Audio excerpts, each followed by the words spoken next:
see on your screen that I started recording? Yes. Okay. Hello, I'm Maud with the Black Metal Artist Promotion Agency YouTube channel. And today we're having the Witch Club Satan and Nicoline and Victoria. And it's a very, very exciting day for me because I'm discovered quite recently, but it was like I felt in love with their music right away. It's exactly what I was waiting for in music, especially in black metal. And I'm a big fan already. And definitely their album is my album of the year. So it's a great honor to have them today with me. Wow, thank you. Thank you for having me. Thank you. Witchcraft and feminism are central themes in your music. How do you blend those powerful topics with the raw intensity of black metal? And what message do you hope to deliver through this fusion? I think that's a very, very good question, first of all, and really hard to answer because this is kind of the core of what we're working on in the project. It's very much changing day to day with us and with the project. But I think like the reason we wanted to blend all this, the feministic, the witchy, and the black metal into one pot was the feeling that they all carry great power, and what we wanted to create was something powerful because we felt that that was needed at the time when we started our project. So I think feminism and witchcraft both is, to me, about this power. It's about kind of trusting and being allowed to be as powerful as you truly are. And I think black metal is a good vehicle to kind of release these powers into the world. Your lyrics explore themes of female empowerment and socio-political issues. How do you feel black metal as a genre can be used as a tool to challenge societal norms and amplify feminist perspectives? Well, continuing probably a bit on what Nicoline already said, is that black metal has this raw energy that is extreme and that is unique for its genre. And using that as a way to project political and social issues is powerful because it is so energetic. And in black metal especially, there is a lack of this. There has been an aim to not be political, which I think in itself is impossible when expressing something to the world. And just claiming this space and using it to express political and social values feels powerful, and it feels like going back to the roots of black metal, which is the punk, and to us that is really where we come from as well. Thank you. And so your band is quite young. I think it was formed in 2021 during a time of global unrest and political shifts. How has the current social political climate influenced your music, particularly in songs like Fresh Blood, Tight Pussy, and Hysteria? Well, I think that when we formed the band, that was during the pandemic, and we all felt really like we couldn't rest. We couldn't anymore slumber and snooze and just wait for something to happen. We needed to make something happen for ourselves, and in that also hoping for it to be meaningful for someone else. And I think this explosion that we felt we needed is what we try to express through the band in general, and especially like Hysteria is this homage to the female rage, which felt very needed for us at the time. And Fresh Blood, Fresh Pussy is also a way to kind of claim what is ours somehow, to claim our own story. and to claim our own bodies and connection to nature. Did you know each other before forming the band? Yeah, we knew each other in different constellations. Me and Victoria studied theater together, as did me and Johanna, but in another like preschool, like 1 year study. But we also had a punk band together for some years before we started Witch Club Satan. But that was together with 2 other musicians that and we didn't know how to play the guitar and the bass guitar. And Johanna was in that band more of a percussionist. So we are very noobs, I would say, into the music world and field and with our instruments, but we have always, like throughout our lives, the 3 of us have always been very interested in music and kind of investigated it in different ways, I think. And you have a strong imagery, and which I really enjoy. I really like it. And I saw your photographs and some videos, but also on stage, you're not afraid of anything, and you have that raw energy, and it seems to be quite amazing. And for a black metal band, you are not afraid also to have like remixes and having some collaboration. I think about John Connor, the set you did during the show you did together, and it was really impressive. And so, how do you plan these things? Do you think this is a continuity, or do you try to go to another audience with those collaborations? I think this the aspect of that live performance is the core for us. That is where it started, rather than making an album. That came later for us, actually. So creating both the music and the visual world comes at the same time for us. And I think also in this exploration of the universe of witchery and black metal that has formed Witch Club Satan, we are also looking for the experiment in it. How can we create music that surprises us and images that surprises us, and by collaborating with artists that we trust and that we are curious about, something new can happen in the meeting between us. And there are some collaborations that will just occur once, and then that is it, and it's golden, but it will only happen once. And other collaborations might continue to explore new aspects together. And especially with John Connor, that was really a fruitful experience for us. And there might be another occasion for us together. I think. Oh, wow. Yeah, I think it's interesting coming a bit like from the back door into the music industry. As you say, like this bravery, it's not like that we're not afraid to do what we do on stage.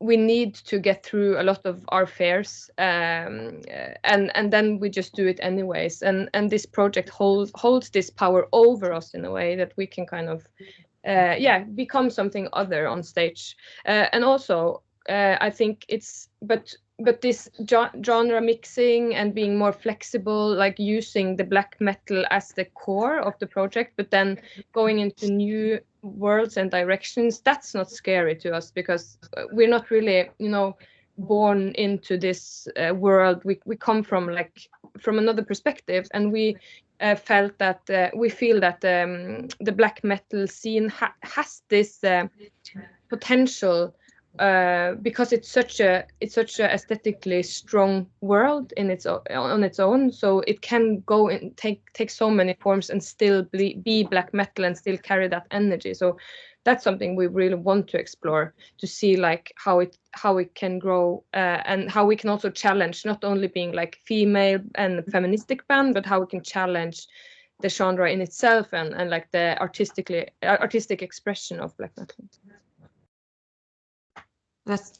And you have like that ritual feelings as well, and which I really enjoy. And somebody, I think, compared your show as like Heilung. And I've seen Heilung on stage many times, and I felt that energy. I would really like to see your shows, because it seems perfect for me. It's like the blend you do with those rituals, with the music, with black metal and techno, and oh my gosh, I'm sorry, I'm just a fangirl. Okay, back to the questions. As a Norwegian black metal band, black metal in Norway has a very long and notorious history. How do you position yourself within that legacy, while also breaking away from traditional themes to explore witchcraft and feminist ideologies? Yeah, this landscape that we have stepped into, and especially the Norwegian history with black metal, especially in the early 90s, is a minefield. It's so many places you can like go wrong. There's a lot of cleanup and like in the political ideologies, and like just with the crimes that were done, that has not been kind of processed. It's a lot of like things that are just like lurking in the corners, it feels like. So to us it's like extremely important to be very clear about where we stand and where we do not kind of agree on some like the historical background. So I think to us it's just, we have to be, for some it's like annoying that we're like a political correct band, but to us it's not about being correct in any way, but in kind of just being a decent human being with that believes in human rights and equality for all and freedom for all. So it has been really important to us to be like anti-fascist, anti-racist, homophobic, all these kinds of like dangerous and not interesting at all, or like just terrible attitudes that has been part, sadly, of the Norwegian scene. It's just important to us to state that we're not taking part in that ideology at all. And yeah, I think to some it's maybe a bit annoying that we have to be that clear, but to us it's really important to be welcoming to everyone. Yes, it's a feminist project, but that and some asks the question, are you like but do you believe in other genders than man, female? Like, is this about biologically? Is this only for biological women? And of course, the question is no. We are for everyone. We are for men as well. It's just like in a music industry, or like in a field within the music industry, in the black metal field, it's so the balance is so it's such an imbalance in the genders. So that's why we have to, or that's why we want to take this very feminist stand, but that is often confused with being like anti-men or so it's a bit of a knife's edge to kind of maneuver and balance this, but we rather want to be too clear than unclear and muddy about what we think and believe politically. Excellent. Thank you for being inclusive. It's very important, I think, nowadays. The track Stereneset references the site of Norway's infamous witch trials. Can you tell us more about the historical significance of this event and how it shapes your vision of resurrecting witches through your music? Since the very beginning of the project, the historical witch trials has been very important to us in several ways. It's about being witches. We call ourselves witches, And today that is something you can claim to be. And it's, to some it is obvious that you can be a witch, and to some it could feel provocative, or some also use it as a bad word, you know, to call someone a witch could still be like used to push someone down. While doing that, it is also important for us to carry with us the history of those who were not free to call themselves witch, but who were blamed for witchery. They were just normal people. Most of them would never call themselves a witch, and would not maybe even believe that they could do anything like magic powers or anything. But these are innocent people that were actually killed.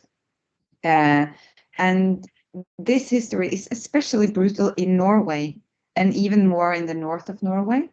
Why is hard to tell. Part of the reason is that there are such distances. So the law was hard to, like, they couldn't really follow up on all the cases. So many cases were done without like really following the rules.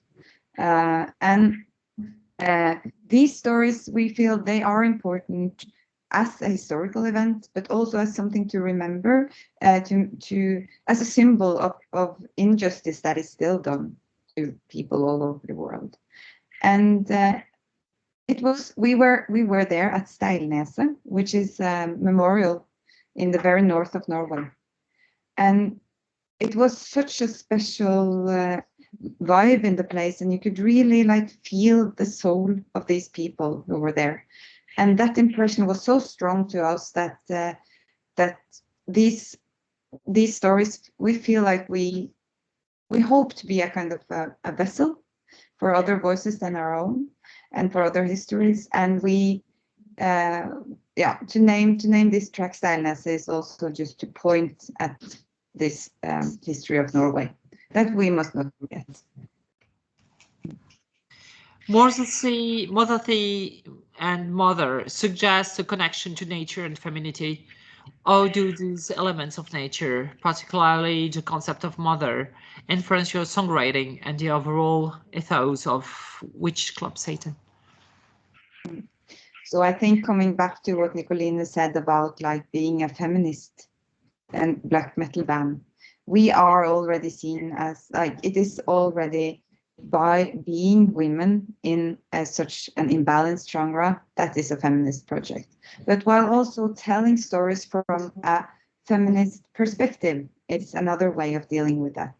And that does not necessarily connect to being like a biological woman, but for all the three of us, that also is what we carry in our history. We are biological women, and we have that starting point in the world somehow. And relating to mothers, to motherhood and daughters, and our ancestors, our female ancestors, grandmothers, great-grandmothers, that is a strong core in our history, personal and like general. And those stories are under-communicated, especially in the black metal scene. And they are brutal, and they are complicated, and they are beautiful. And we think there should be space for all of that. And Mother Sea is also obviously very connected to nature, which is again connected both to female topics, but also the witchcraft very much. So to us, connecting with nature is one of the strongest tools of gaining the powers we need to carry forth this project, and to make a homage also to like nature itself and the sea especially was important. And it's so linked with everything that we talk about. In Mother Sea, it also carries like the backdrop of this history of the water trials, where it was said that to figure out if someone was a witch in the European witch trials, this was a method that they used to throw someone in the water. First they shave their heads, and they with hands and feet, and then threw them in the water to see if the water rejected them, because it was said like that the water was holy somehow, and God was in the water, so that if you were if you sank, you were not guilty, but then you could die just from the test, or you could be saved. So this is also a myth that everyone died. That's not the case, but it was just to go through this process, to feel that on your body. We tried to do that as part of a movie that we made, just to like feel how it is to be bound. And threw off a boat in the cold water. Like, just that is torture in itself, and so there's so many things that kind of goes together in this circle a little bit with the themes and topics that we do, the witchery, but also the witch trials, the historical witch trials, the nature, the feminine energies, the cycles. Yes.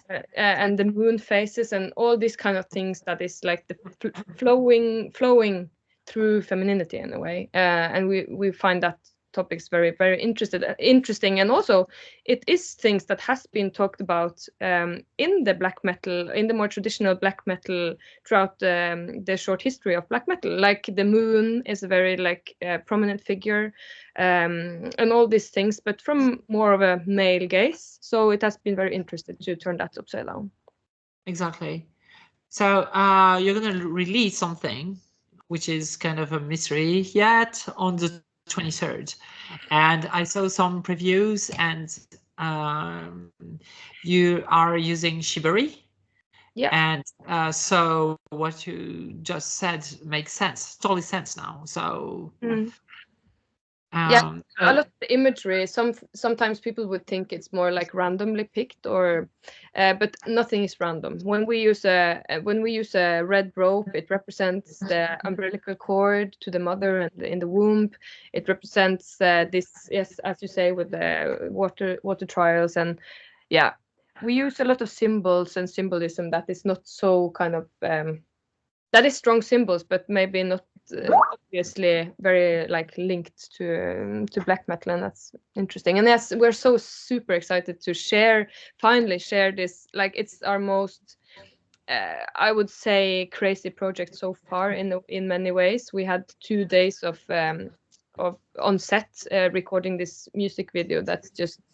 It was just the most intense experience in a long time, and yeah, the results, we are thrilled to share it, because it's just something else, I would say. Yes, it's very exciting. The previews are like, oh wow, I just can't wait. Cool. And it's wonderful, and I really enjoy that you are in control, that all your symbols are there, and you thought everything through, and it's beautiful, I think. So yeah, your full-length album was set to release on March 8th, and so which coincidence with International Women's Day. Was this intentional? I guess yes. And if so, how does it relate to the themes and purpose of the album? I think we've talked a lot about it already. Yeah. It's obvious. It was a deliberate choice to do it on that day. I think also it's the International Women's Day, and it also kind of it's important to remember from a Western perspective that feminism and human and women's rights are different, globally, than in the West. And even more important, talking about feminism to include the world perspective. So I think International Women's Day was the perfect choice, and it felt like both the album is both something for us to celebrate. We're very proud of the album. It is a powerful album, but it's also like a bit of a a freedom fight, and a fight and a resistance, and something to keep on. It's like just our little bidrag, Victoria. contribution to the fight. Yeah. And black metal is Krig. Seems like a statement piece. How do you interpret the concept of war within black metal? Yeah, just like Nicoline said, that the whole project carries this fight in it, and Black Metal is Krig is probably the most like explicit anti-war song, and which is still the war is the opprør. Rebellion. Yeah. So and it is when living in this world of our time, it is so full of torture and war, and it is hard to watch, and it's hard to keep faith when all this is going on, and it feels like being silent is just like pacifying. The only thing one can do, it feels like, is to scream even louder, is to be as loud as the noise and brutality out there, and to scream for peace and for hope. And that is something that is important to us, that using this dark and brutal aesthetic is a way for us to deal with these energies and beliefs that are positive in a way, that we actually, it feels almost impossible to believe in hope and to believe for the world to become better. But that is the only thing we have. That is our most important weapon, and we use black metal to voice this. Thank you. So, as an unsigned and independent band, what challenges have you faced in getting your music out there? And how has this independence shaped your creative process and ability to stay true to your message? Yeah, I think there's always pros and cons of being independent as we are now, and to us that the most important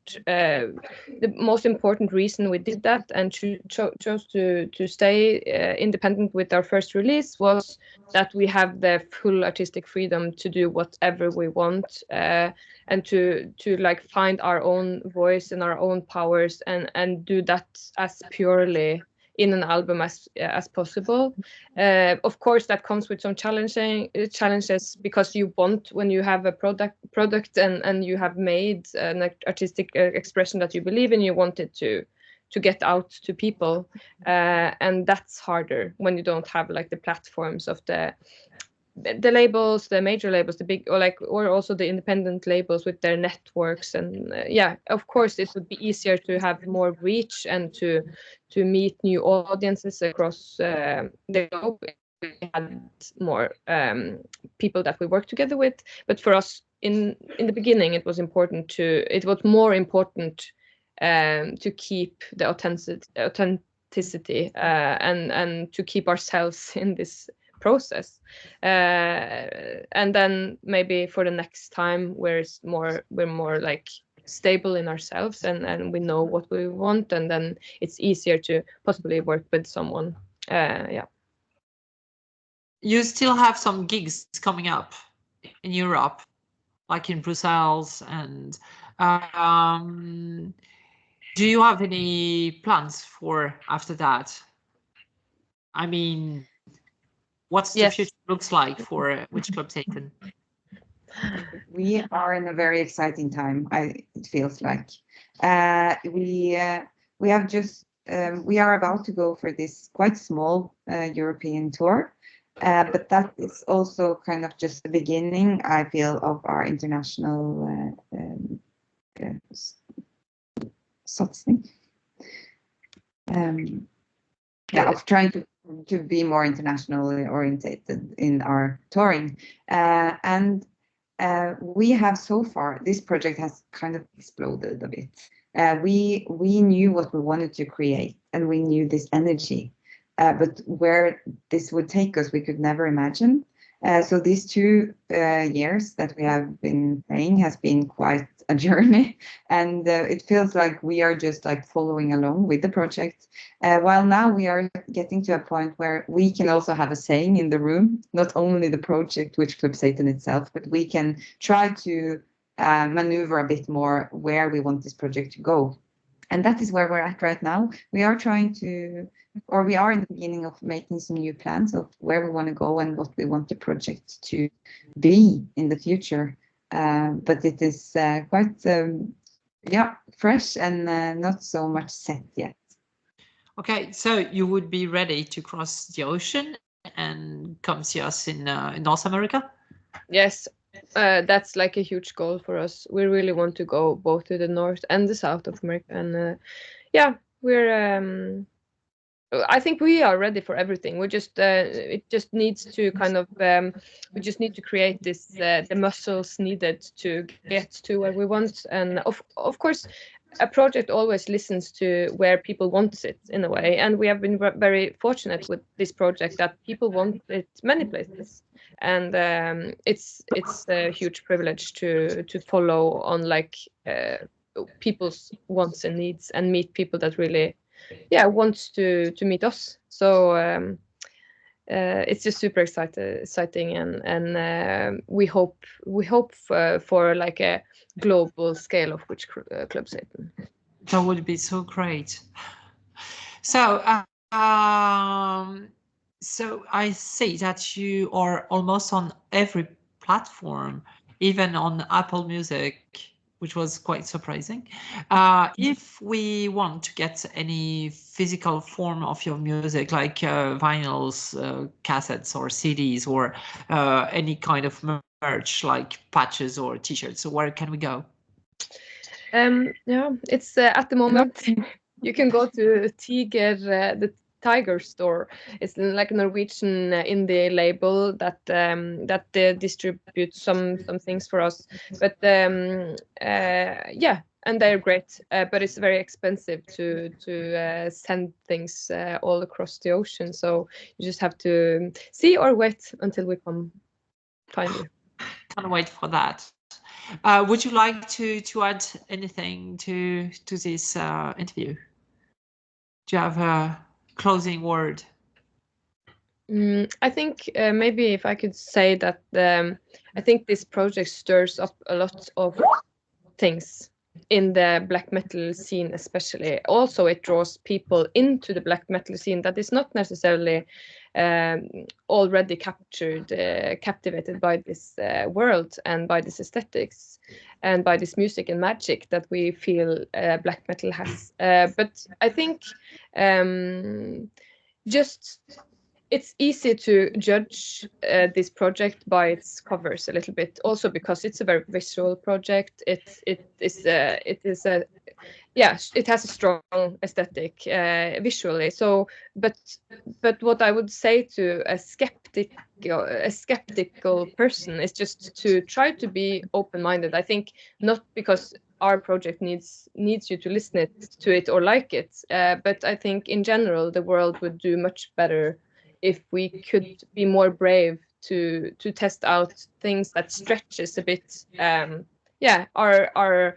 our minds and our like emotions and our feeling of being safe in our little cave, and this kind of music is what I like. And also just this is the way I think this narrow-minded and like strict way is it's kind of taking some magic away from your life and also some peace from the world. So I think it just give things that you wouldn't believe in a chance, and that that's what I have to say.